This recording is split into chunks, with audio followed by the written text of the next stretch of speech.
Hello and good morning students. स्वागत है आप सभी का आज के एक नए और एक फ्रेश लेक्चर वीडियो में। देखो पार्ट 1 हम लोगों ने कंप्लीट कर लिया, एसिड बेस एंड सॉल्ट, जो चैप्टर हम लोग एमसीक्यू कर रहे थे जिसका इसका पार्ट 1 में हम लोगों ने 50 एमसीक्यूज़ किए और आज हम लोग अब इसका पार्ट 2 डिस्कस करने वाले हैं जिसमें आगे के 50 क्वेश्चंस होंगे, राइट। तो चलो फिर स्टार्ट करते हैं आज का लेक्चर और एसिड बेस एंड सॉल्ट के आगे बचे हुए 50 क्वेश्चंस को कर लेते हैं। ओके, सेक्शन एफ आ गया और सॉल्ट फॉर्मेशन एंड यूजेस, इसमें सॉल्ट के फॉर्मेशन और यूजेस से क्वेश्चन हो गए। चलो फिर करते हैं सारे क्वेश्चंस को। क्वेश्चन नंबर 51 कह रहा है कि which of this is formed when sodium hydroxide react with hydrochloric acid. कह रहा है कि इसमें से क्या फॉर्म होगा जब सोडियम हाइड्रोक्साइड रिएक्ट करेगा हाइड्रोक्लोरिक एसिड से। देखो सोडियम हाइड्रोक्साइड का फॉर्मूला क्या हो जाएगा sir, Na2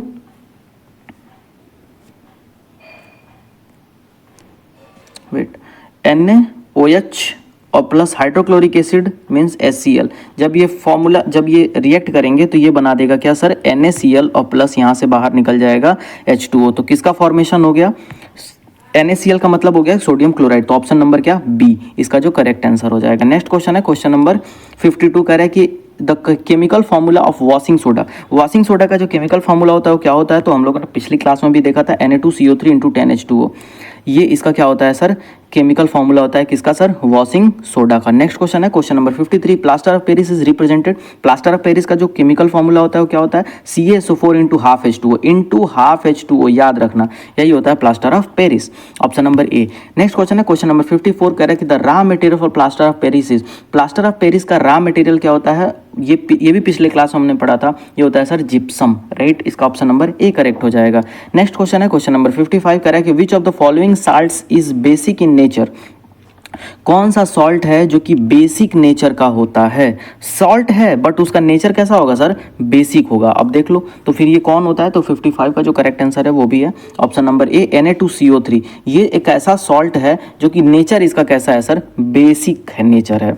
56, the chemical name of bleaching powder. Bleaching powder का केमिकल नेम क्या होता है, calcium oxychloride, calcium chloride, calcium carbonate या फिर हाइड्रोक्साइड। 56 का करेक्ट आंसर है ऑप्शन नंबर ए, कैल्शियम ऑक्सीक्लोराइड, यही है ब्लीचिंग पाउडर का केमिकल नेम। ओके, नेक्स्ट 57 कह रहा है कि the chemical formula baking soda. Baking soda का केमिकल फॉर्मूला क्या होता है, बेकिंग सोडा का, तो ये हम लोगों ने पढ़ लिया है, NaHCO3, यही होता है बेकिंग सोडा का chemical formula. Question number 58, the main constituent of antacid. Antacid का मेन कॉन्स्टिट्यूएंट क्या होता है, तो ये भी हम लोगों ने पिछले क्लास में पढ़ा था, magnesium hydroxide, sodium chloride, calcium oxide या फिर सल्फ्यूरिक एसिड। 58 का करेक्ट आंसर हो जाएगा ऑप्शन नंबर ए, मैग्नीशियम हाइड्रोक्साइड, ठीक है ना, MgOH का होल ट्वाइस, यही होता है एंटासिड का जो मेन कॉन्स्टिट्यूएंट होता है, ठीक है। नेक्स्ट क्वेश्चन है हमारे पास क्वेश्चन नंबर 59, कह रहा है कि bleaching powder is use to.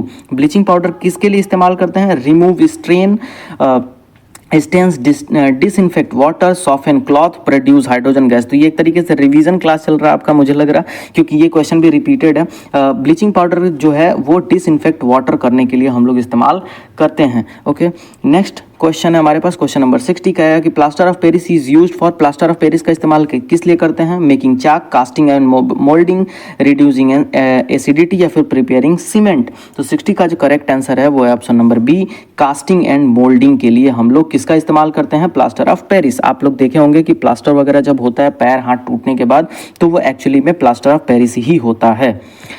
Next question आ जाएगा सेक्शन जी से, जो कि रिएक्शंस एंड ऑब्जर्वेशन से क्वेश्चन होगा, कुछ रिएक्शन होंगे उसके से क्वेश्चन होगा।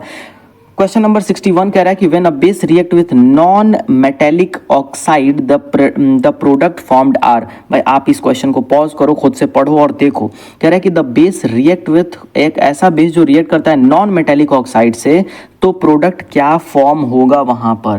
देखो 61 का करेक्ट आंसर हो जाएगा option number A, salt and water. वहां पे क्या बनेगा सर, सॉल्ट एंड वाटर, क्योंकि नॉन मेटेलिक ऑक्साइड जो होते हैं वो भी किसका काम करते हैं, एसिड का काम करते हैं। किसका काम करते हैं सर, एसिड। तो आप याद रख लेना कि नॉन मेटेलिक ऑक्साइड जो होता है, नॉन मेटेलिक ऑक्साइड ये एसिडिक इन नेचर होता है। कैसा होता है sir? Acidic in nature. Okay, next question है क्वेश्चन नंबर 62 कह रहा है कि which of the following acids is used in car batteries. Car batteries में कौन सा एसिड इस्तेमाल होता है?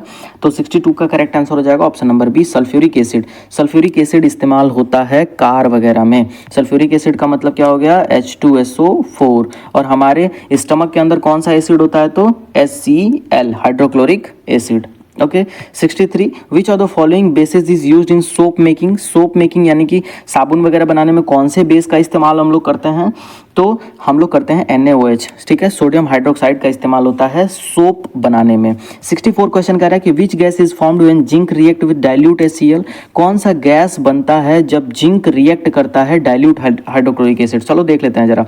जिंक किससे रिएक्ट कर रहा है? HCl से। कौन सा गैस बाहर निकलेगा? देखो ये टूट जाएगा किस में? H+ और Cl- में। जिंक रिएक्ट कर लेगा किससे? Cl से। तो ZnCl, ठीक है, ZnCl2 और प्लस यहाँ से क्या हो जाएगा? 2H क्या हो जाएगा सर? बाहर निकल जाएगा, राइट। 2ZnCl होगा यहाँ पर और यहाँ से क्या हो जाएगा? H2 बाहर निकल जाएगा, राइट। H2 यहाँ से बाहर निकल जाएगा। तो कौन सा गैस बाहर निकल रहा है? H2। ओके, तो इसका जो करेक्ट आंसर हो जाएगा option number C. 65 which of these solutions has the lowest pH value. कौन सा इसमें से सोल्यूशन है जिसका pH क्या होता है? बिल्कुल कम होता है, सबसे lowest. Lemon juice, milk, pure water या फिर सोप सोल्यूशन, किसका सबसे कम होगा? तो देखो मिल्क जो है ये एसिडिक है, लेकिन इसका pH वैल्यू कितना होता है? लगभग 5 के बराबर हो रहा होता है, राइट। प्योर वाटर का तो बिल्कुल 7 हो जाएगा। सोप सोल्यूशन, अब ये बेस है तो 7 से तो ज़्यादा ही होगा, लगभग 8 या 9 के करीब में होगा। और लेमन जूस की अगर बात करें तो इसका 7 से कम होगा, राइट। लगभग कितना होता है इसका? लेमन जूस का होता है लगभग कितना? 3 या 4 हो जाता है, राइट। तो फिर सबसे लोवेस्ट इसमें किसका जो है कि pH है? तो वो है लेमन जूस का। ओके ओके, नेक्स्ट क्वेश्चन है क्वेश्चन नंबर 66 कह रहा है कि when acid is found in curd. कौन सा एसिड, which acid is found in curd, मतलब दही में कौन सा एसिड पाया जाता है? एसिटिक, लैक्टिक, सिट्रिक या फिर टार्ट्रिक? बताओ भाई, ये तो आप बता सकते हो। तो 66 में करेक्ट आंसर हो जाएगा बी, लैक्टिक एसिड। यही मिल्क में भी पाया जाता है और यही आपका कर्ड में भी पाया जाता है, याद रख लेना है, ठीक है। नेक्स्ट क्वेश्चन है क्वेश्चन नंबर 67 कह रहा है कि which of these can neutralise the effect of acid in soil. Soil में मतलब कि मिट्टी में एसिड के इफेक्ट को कौन न्यूट्रलाइज कर सकता है, राइट। मतलब कि अगर मिट्टी में थोड़ी एसिडिटी बढ़ गई है तो कौन इसमें से उसको न्यूट्रलाइज कर सकता है? क्या वो लाइम, विनेगर, बेकिंग सोडा या फिर सॉल्ट? सो 67 का करेक्ट आंसर हो जाएगा ऑप्शन नंबर ए, लाइम। लाइम जो है वो क्या कर सकता है? न्यूट्रलाइज कर सकता है एसिड के प्रभाव को, राइट। नेक्स्ट है हमारे पास which type of solution has equal concentrations H+ and OH negative ions. कौन से टाइप के सोल्यूशंस का इक्वल कंसंट्रेशन होगा? H+ और OH। एसिड होगा, बेस होगा, न्यूट्रल होगा या फिर साल्टी होगा? 68 का करेक्ट आंसर हो जाएगा ऑप्शन नंबर सी। भाई न्यूट्रल जो सोल्यूशन होगा उसका कंसंट्रेशन H+ भी उतना ही होगा जितना OH नेगेटिव होगा। बिल्कुल क्या होंगे? बैलेंस होंगे, वो न्यूट्रल होगा। 69 क्वेश्चन कह रहा है कि the property of acids to conduct electricity is due to. The property of acids to conduct electricity, presence of water, presence of hydrogen and presence of oxygen या फिर प्रेजेंस ऑफ मेटल आयन। कोई भी acid जो होता है वो acid जो है कि इलेक्ट्रिसिटी कंडक्ट कैसे कर पाता है? तो वो कर पाता है प्रेजेंस ऑफ हाइड्रोजन आयन। मैंने आपको बताया था स्टार्टिंग में कि जो एसिड होता है इसके पास H+ फ्री आयंस होते हैं, तो इसी की वजह से ये इलेक्ट्रिसिटी भी कंडक्ट कर पाता है। इसका जो करेक्ट आंसर हो जाएगा option number B. Question number 70 कह रहा है कि when an acid react with metal oxide it forms. जब एसिड मेटल ऑक्साइड के साथ रिएक्ट करता है तो क्या बनाता है? तो मेटल के ऑक्साइड के साथ जब रिएक्ट करता है तो ये बनाता है सॉल्ट एंड वाटर, राइट। तो ये आप याद रखेंगे कि जब एसिड रिएक्ट करता है। नेक्स्ट क्वेश्चन हमारे पास क्वेश्चन नंबर, अब सेक्शन H आ गया, industrial and real life application से कुछ क्वेश्चंस होंगे, देख लेते हैं जरा। 71 कह रहा है कि which of the following is used in paper industry for bleaching wood pulp. किसका इस्तेमाल होता है पेपर इंडस्ट्री में? Baking soda, bleaching powder, washing soda या फिर प्लास्टर ऑफ पेरिस? 71 का करेक्ट आंसर हो जाएगा option number B, bleaching powder का ही इस्तेमाल होता है किसमें? पेपर इंडस्ट्री में, वुड पल्प को ब्लीच करने के लिए। क्वेश्चन में ही दे दिया था आंसर, बट फिर भी आप इतना याद रखो कि वुड पल्प को ब्लीच अगर करना होता है तो ब्लीचिंग पाउडर का ही इस्तेमाल करते हैं। 72 which of the following can be used as a fire extinguisher, fire extinguisher की तरह किसका इस्तेमाल हो सकता है? 72 करेक्ट आंसर NaHCO3 का इस्तेमाल फायर एक्सटिंग्विशर में भी होता है। 73 क्वेश्चन कह रहा है कि washing soda is use to remove, washing soda का इस्तेमाल क्या रिमूव करने के लिए करते हैं, क्या हटाने के लिए करते हैं? Permanent hardness of water, temporary hardness of water, both hardness of water या फिर डी नन। 73 का करेक्ट आंसर हो जाएगा, वो हो जाएगा option number A. Permanent hardness of water को अगर आपको खत्म करना है तो आप उसमें वॉशिंग सोडा का इस्तेमाल करो, वहां पर मतलब हार्डनेस ऑफ वाटर को वो क्या कर देगा? खत्म कर देगा। 74 which salt is use for manufacturing glass, glass manufacturing में कौन सा जो है कि सॉल्ट इस्तेमाल होता है? तो ये होता है Na2CO3। Na2CO3 जो होता है इसका इस्तेमाल हम लोग करते हैं किस में? मैन्युफैक्चरिंग, ग्लास मैन्युफैक्चरिंग में। 75 which gas causes acid rain along with nitrogen oxides, तो नाइट्रोजन डाइऑक्साइड के साथ या फिर के अलावा वो और कौन सा एक गैस है जो एसिड रेन के लिए रिस्पॉन्सिबल होता है? वो होता है सर सल्फर डाइऑक्साइड। तो नाइट्रोजन डाइऑक्साइड और सल्फर डाइऑक्साइड ये दोनों एसिड रेन के लिए रिस्पॉन्सिबल होते हैं, ऑप्शन नंबर ए। 76 कह रहा है कि टूथपेस्ट इज जनरली, टूथपेस्ट जो होता है वो जनरली कैसा होता है? एसिडिक होता है, बेसिक होता है? देखो तो टूथपेस्ट होता है वो एक्चुअली में बेसिक इन नेचर होता है। कैसा होता है सर? बेसिक होता है, क्योंकि हमारे माउथ का तो जो माउथ का जो पीएच है वो खुद ही एसिडिक है, तो फिर वो भी एसिडिक थोड़ी होगा, तो वो बेसिक होता है, राइट। 77 कह रहा है कि which indicator is use to find the strength of an acid और base quantitatively, litmus, phenolphthalein, methyl orange या फिर यूनिवर्सल इंडिकेटर, किसका इस्तेमाल हम लोग करते हैं to find strength of acid? Strength of acid जानने के लिए इसका करेक्ट आंसर है option number D, universal indicator. Universal indicator का इस्तेमाल होता है जब हम लोगों को क्या बताना हो? स्ट्रेंथ बताना हो किसी भी एसिड या बेस का। ओके, नेक्स्ट क्वेश्चन है हमारे पास, क्वेश्चन नंबर 78 कह रहा है कि which compound provides CO2 in fire extinguisher, कौन सा कंपाउंड CO2 गैस जो है कि प्रोवाइड करता है फायर एक्सटिंग्विशर में? तो अभी हम लोगों ने देख लिया NaHCO3 ही इस्तेमाल होता है, तो वही प्रोवाइड भी कर रहा होगा। ओके, नेक्स्ट क्वेश्चन है क्वेश्चन नंबर 79 कह रहा है कि the acid present in tomato, tomato में कौन सा एसिड होता है? इसका जो करेक्ट आंसर होगा ऑप्शन नंबर ए, ऑक्सैलिक एसिड, याद ही होगा आप सभी लोगों को। क्वेश्चन नंबर 80 कह रहा है कि turmeric is a neutral indicator that turns, turmeric जो होता है एक नेचुरल इंडिकेटर होता है जो क्या करता है? येलो इन बेस होता है, रेड इन बेस होता है, ब्लू इन एसिड होता है, फिर ग्रीन इन बेस होता है। इसको आप थोड़ा पढ़ो पॉज करके और फिर बताना इसका आंसर। इसका करेक्ट आंसर है ऑप्शन नंबर बी, रेड इन बेस। देखो टर्मरिक अगर आपके, जैसे आपने ऐसे भी देखा होगा कि अगर आपके शर्ट वगैरह पे कहीं पे भी हल्दी लग जाता है, आप जब उसको धोने लेके जाते हो, धोने जब आप लेके जा रहे हो तो आप किसका इस्तेमाल कर रहे हो? सोप का। और सोप है क्या सर? Base, right. तो आप देखोगे कि वो हल्दी रेड कलर का हो जाता है, किस कलर का? रेड कलर का। तो वही वो जो हल्दी अगर होगा तो वो रेड कलर हो जाएगा किसमें सर? बेस में। तो रेड इन बेस इसका करेक्ट आंसर हो जाएगा। अब सेक्शन आई पे आते हैं, कुछ हायर ऑर्डर थिंकिंग के क्वेश्चंस होंगे, ये हॉट्स के सवाल होंगे। चलो देख लेते हैं कैसा सवाल है ये। 81 का क्वेश्चन कह रहा है कि if a solution has pH 3 it means the solution is, अगर किसी का pH वैल्यू 3 है तो वो क्या होगा? वीक एसिड होगा, स्ट्रॉन्ग एसिड होगा, वीक बेस होगा या स्ट्रॉन्ग बेस होगा? आप बता दो फिर। तो देखो अगर pH वैल्यू लेट से अगर 3 है तो ऑब्वियस सी बात है कि वो पहले तो एसिड होगा, तो बेस तो वैसे ही खत्म हो गए। अब वीक एसिड की स्ट्रॉन्ग एसिड, तो देखो 7 होता है न्यूट्रल वाले का, 6 होगा तब भी एसिड ही है, 5 होगा तब भी एसिड ही है, 4 होगा तब भी एसिड ही है, 3 होगा तब भी एसिड ही है।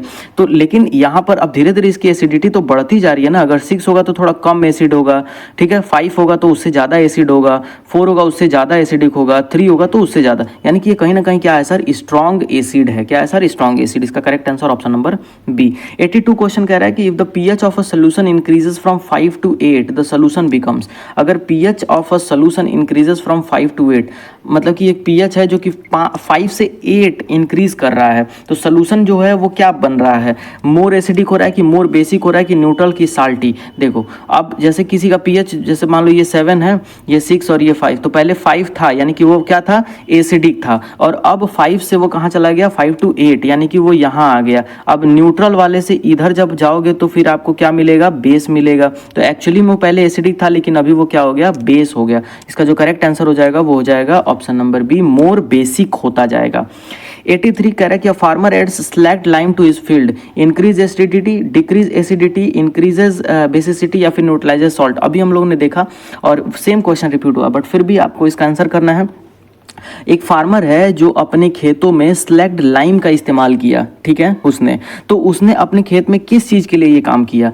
एसिडिटी इंक्रीज करने के लिए? नहीं, एक्चुअली में एसिडिटी को डिक्रीज करने के लिए। उसके खेत में बहुत ज़्यादा एसिडिटी हो गया होगा तो उसको डिक्रीज करने के लिए उसने किसका इस्तेमाल किया? स्लैग्ड लाइम का, राइट। क्वेश्चन नंबर 84 है, कह रहा है कि which of these will have no effect on litmus paper? कौन है जिसका लिटमस पेपर पे कोई इफेक्ट ही नहीं होगा? Distilled water, vinegar, soap solution या लेमन जूस? देखो किसका लिटमस पेपर पे कोई भी इफेक्ट नहीं होगा? जो बिल्कुल न्यूट्रल होगा। और क्या विनेगर न्यूट्रल होता है? नहीं, एसिडिक होता है। सोप सोल्यूशन न्यूट्रल होता है? नहीं, बेसिक होता है। लेमन जूस बिल्कुल एसिडिक होता है। सिर्फ बचा कौन? डिस्टिल्ड वाटर, ठीक है। डिस्टिल्ड वाटर यानी कि वाटर जो है ये क्या होता है? बिल्कुल न्यूट्रल होता है। तो जब ये लिटमस पे पड़ेगा तो कोई भी वहां पर इफेक्ट शो नहीं करेगा, राइट। क्वेश्चन नंबर 85 कह रहा है कि when an acid react with a metal carbonate which gas evolves? जब एसिड मेटल के कार्बोनेट के साथ रिएक्ट करेगा तो कौन सा गैस बाहर निकलेगा? याद रख लो, कार्बन डाइऑक्साइड। मेटल का क्या है सर? कार्बोनेट। जब कभी भी कार्बोनेट के साथ रिएक्शन होता है ना, ध्यान रखिएगा, जब कभी भी कार्बोनेट के साथ रिएक्शन होता है तो वहां से CO2 गैस ही बाहर निकलती है, राइट। तो इसको आप याद रख सकते हैं। क्वेश्चन नंबर 86 कह रहा है कि which of these statement is true for strong acids? Strong acid के लिए कौन सा स्टेटमेंट करेक्ट है? They have low pH, they are weakly ionised, they are slippery, या फिर दे आर ऑलवेज ऑर्गेनिक। तो स्ट्रॉन्ग एसिड के लिए क्या है भाई? तो आप इसका करेक्ट आंसर बताइए। दे हैव लो पीएच, उसका जो पीएच होता है वो क्या होता है? हमेशा कम होता है। स्ट्रॉन्ग एसिड अगर है तो उसका पीएच वैल्यू क्या हो जाएगा? कम हो जाएगा। जैसे 7 ये न्यूट्रल हो गया, 6 ये भी एसिड है, 5 ये भी एसिड है, 4 ये भी एसिड है, 3 2 1 0 ये सब एसिड हैं, लेकिन इसमें सबसे स्ट्रॉन्ग एसिड कौन होगा? जिसका पीएच 0 होगा। तो अगर सबसे स्ट्रॉन्ग कोई एसिड है तो उसका पीएच हमेशा क्या होगा? एकदम लो होगा, राइट। समझ में आ गया होगा। 87 a base that does not dissolve in water is called? A base that does not dissolve in water, ठीक है। एक ऐसा बेस जो कि पानी में डिजॉल्व ही नहीं होता है, वो कौन होता है? तो इसका जो करेक्ट आंसर है वो है इनसॉल्युबल बेस। और यहीं पे एक क्वेश्चन और भी था कि वो कौन सा बेस है जो वाटर में डिसॉल्व हो जाता है? तो वो है एल्कली। अब इसको वाइस वर्सा करके याद कर लेना, राइट। वो कौन है जो डिसॉल्व हो जाएगा? तो वो है एल्कली। और कौन है जो डिसॉल्व नहीं होगा? तो वो है insoluble base, right. Question number 88 कह रहा है कि the reaction between acid and base is known as? Acid और बेस के बीच का जो रिएक्शन होता है वो किस चीज़ के लिए जाना जाता है? डिस्प्लेसमेंट, न्यूट्रलाइजेशन, ऑक्सीडेशन या रिडक्शन? तो मैंने आपको पहले ही बता दिया था कि एसिड और बेस के बीच का जो रिएक्शन होता है वो न्यूट्रलाइजेशन रिएक्शन होता है, क्योंकि एसिड और बेस के बीच के रिएक्शन से क्या फॉर्म होता है? सॉल्ट और प्लस क्या? वाटर। और ये कंप्लीटली क्या कहलाते हैं? ये कहलाते हैं न्यूट्रलाइजेशन रिएक्शन।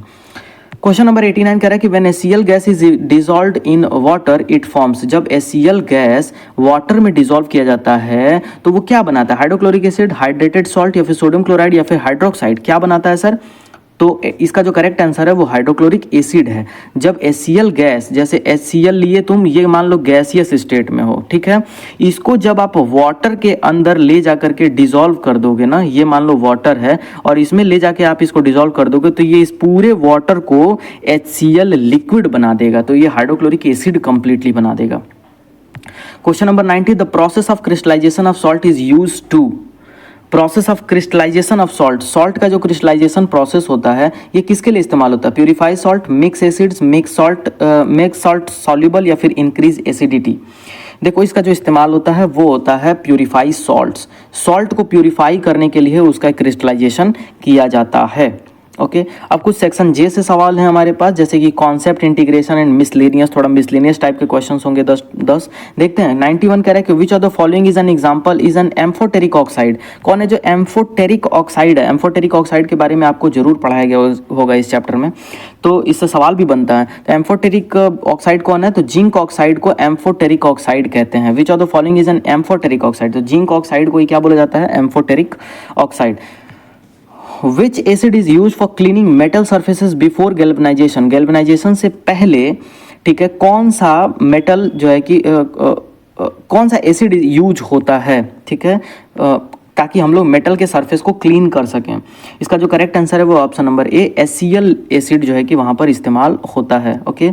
93 क्वेश्चन हमारे पास कह रहा है कि which base is use in manufacturing paper? Manufacturing paper में कौन सा बेस का इस्तेमाल किया जाता है? इसका जो करेक्ट आंसर है वो ऑप्शन नंबर ए, NaOH का इस्तेमाल पेपर वाले इंडस्ट्रीज में, मैन्युफैक्चरिंग पेपर, अगर पेपर वगैरह बनाना होता है तो NaOH वाले बेस का इस्तेमाल हम लोग करते हैं। क्वेश्चन नंबर 94 हमसे बोल रहा है कि which of the following salt is used in the preparation of glass. Glass के प्रिपरेशन में कौन सा वाला सॉल्ट इस्तेमाल किया जाता है? तो ये क्वेश्चन दोबारा आ गया। 94 का करेक्ट आंसर ऑप्शन नंबर ए हो जाएगा। Na2CO3 एक ऐसा सॉल्ट है जिसका इस्तेमाल हम लोग ग्लास इंडस्ट्री में करते हैं, जैसे शीशा वगैरह जब बनाना होता है तो Na2CO3 का इस्तेमाल करते हैं, राइट।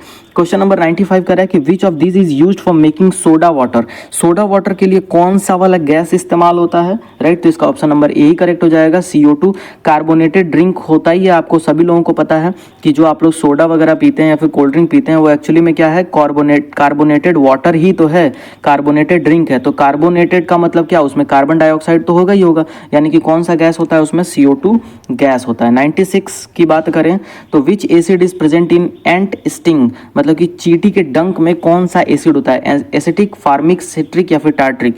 तो चींटी के डंक में फार्मिक एसिड होता है, ऑप्शन नंबर बी करेक्ट हो जाएगा। 97 which base is used in manufacture of soap के मैन्युफैक्चर में कौन सा एसिड इस्तेमाल, कौन सा बेस इस्तेमाल होता है। तो इसमें जो करेक्ट आंसर हो जाएगा ऑप्शन नंबर सी हो जाएगा। NaOH और KOH दोनों का ही इस्तेमाल हम लोग सोप इंडस्ट्री में करते हैं, लेकिन ज़्यादातर किसका करते हैं तो NaOH का करते हैं, लेकिन दोनों का ही होता है। 98 which of this salts is neutral in nature. कौन सा सॉल्ट इसमें से न्यूट्रल होता है नेचर में। अब वो सॉल्ट है बट न्यूट्रल होता है, तो ये आपको बताना है। इसका करेक्ट आंसर है ऑप्शन नंबर ए, NaCl। NaCl मतलब घरों में इस्तेमाल होने वाला जो सॉल्ट होता है वो न्यूट्रल होता है, ना तो एसिडिक होता है ना बेस होता है, वो सॉल्ट है और न्यूट्रल होता है। नेक्स्ट क्वेश्चन हमारे पास 99 which property is common to all acids. सारे एसिड्स में क्या प्रॉपर्टी एक कॉमन होगी, sour taste, bitter taste, soapy touch या फिर turns red litmus to blue. सारे एसिड्स का क्या जो है कि इसमें कॉमन होगा, तो वो है सॉर टेस्ट। अगर वो एसिड है तो उसका जो टेस्ट होगा वो हमेशा कैसा होगा, बिल्कुल खट्टा होगा, सॉर होगा, ठीक है। क्वेश्चन नंबर 100 कह रहा है कि which property is common to all bases. सारे बेसिस की में क्या एक प्रॉपर्टी कॉमन होता है, bitter taste, sour taste, corrosive smell या फिर turns blue litmus to red. इसका भी करेक्ट आंसर जो होगा वो हो जाएगा option number A, bitter taste. जितने भी बेसिस होते हैं उनका टेस्ट कैसा होता है, बीटर। ओके, सो ये रहे आज के पूरे 50 to 100 क्वेश्चन, जो कि पार्ट सेकंड है ये हम लोगों का, राइट। तो ये चैप्टर यहीं पर फिनिश होता है। इससे एसिड बेस एंड सॉल्ट वाले जो चैप्टर हैं इससे हम लोगों ने 100 क्वेश्चन अपने कर लिए हैं, और आई होप कि इसमें बहुत सारे क्वेश्चन रिपीटेड हैं जो कि बार बार आपको प्रैक्टिस करने से आपके बिल्कुल जबान पे होगा, आपको पूरा वो कॉन्सेप्ट क्लियर हो जाएगा। मिलते हैं फिर नेक्स्ट वीडियो में अगले इस चैप्टर के साथ। Thank you for being in class.